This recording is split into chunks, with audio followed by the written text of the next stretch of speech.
As President Clinton's mentor, Georgetown historian Carroll Quigley wrote in his 1966 book, Tragedy and Hope, the powers of financial capitalism had a far-reaching plan, nothing less than to create a world system of financial control in private hands, able to dominate the political system of each country and the economy of the world as a whole. This system was to be controlled in a feudalistic fashion by the central banks of the world, acting in concert by secret agreements arrived at in frequent meetings and conferences. The apex of the system was to be the Bank for International Settlements in Basel, Switzerland, a private bank owned and controlled by the world central banks, which were themselves private corporations.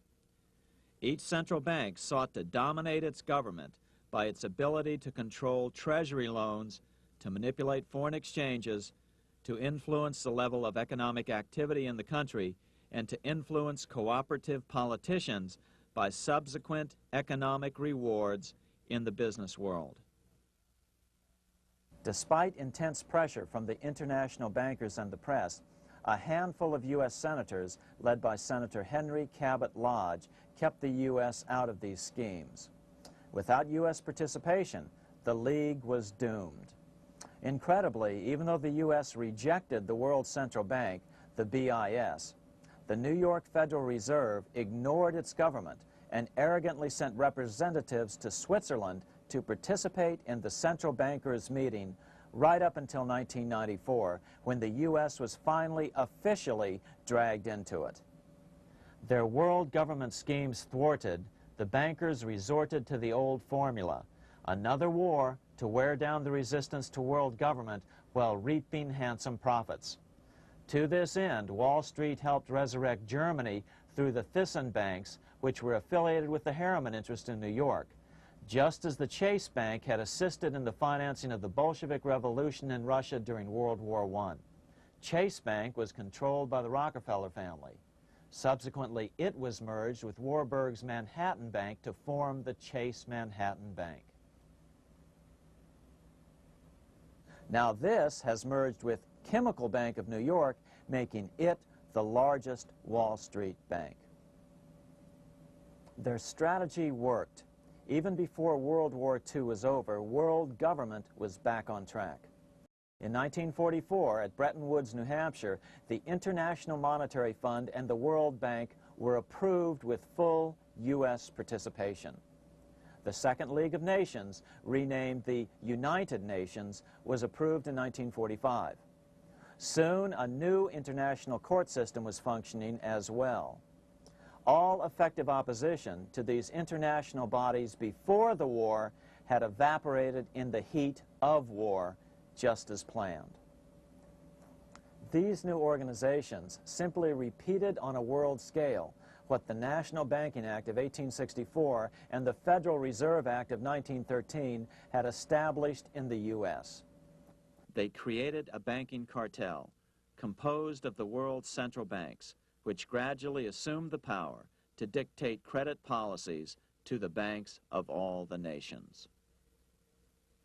For example, just as the Federal Reserve Act authorized the creation of a new national fiat currency called Federal Reserve Notes, the IMF has been given the authority to issue a world fiat money called Special Drawing Rights, or SDRs. To date, the IMF has created in excess of $30 billion worth of SDRs. Member nations are being pressured to make their currencies fully exchangeable for SDRs.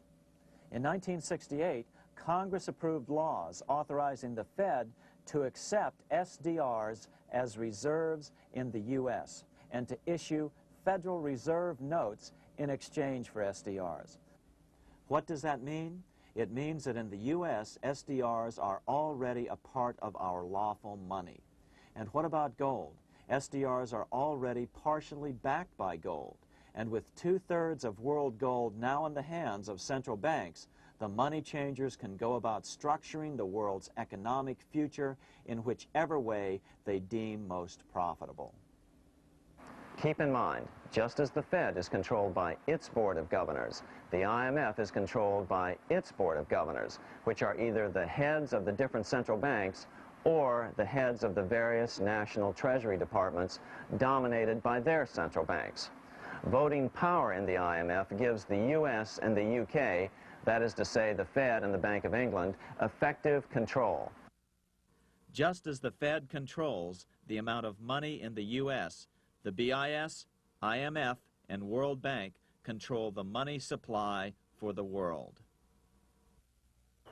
So we see the repetition of the old goldsmith's fraud replicated on the national scale with central banks like the Fed and on the international scale by the three arms of the World Central Bank.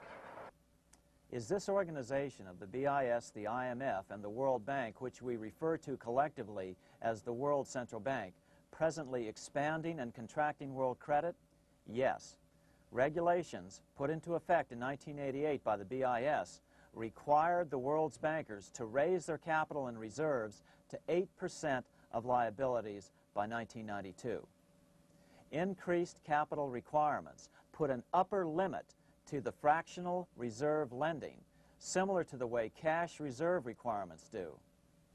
What has this seemingly insignificant regulation made in a Swiss city 8 years ago meant to the world? It means our banks cannot loan more and more money to buy more and more time before the next depression, as a maximum loan ratio is now set.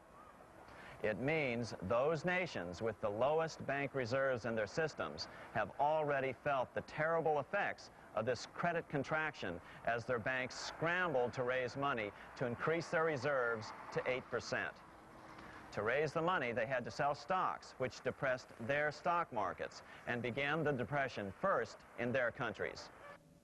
Japan, which in 1988 had among the lowest capital and reserve requirements and thus was the most affected by the regulation, has experienced a financial crash which began almost immediately in 1989, which has wiped out a staggering 50% of the value of its stock market since 1990 and 60% of the value of its commercial real estate. The Bank of Japan has lowered its interest rates to 0.5%, practically giving away money to resurrect the economy, but still the depression worsens. Due to the $20 billion U.S. bailout of Mexico, the financial collapse in that nation is already known here. Yet despite the bailout, the economy continues to be a disaster. One huge debt after another is rolled over as new loans are being made simply to enable Mexico to pay the interest on the old loans. In the south of Mexico, the poor have been in open revolt as every spare peso is being siphoned out of the country to make interest payments. It is important to note that a radical transfer of power is taking place as nations become subservient to a supranational world central bank controlled by a handful of the world's richest bankers. As the IMF creates more and more SDRs by the stroke of a pen on IMF ledgers, more and more nations borrow them to pay interest on their mounting debts and gradually fall under the control of the faceless bureaucrats of the World Central Bank. As the worldwide depression worsens and spreads, this will give the World Central Bank the power of economic life and death over these nations.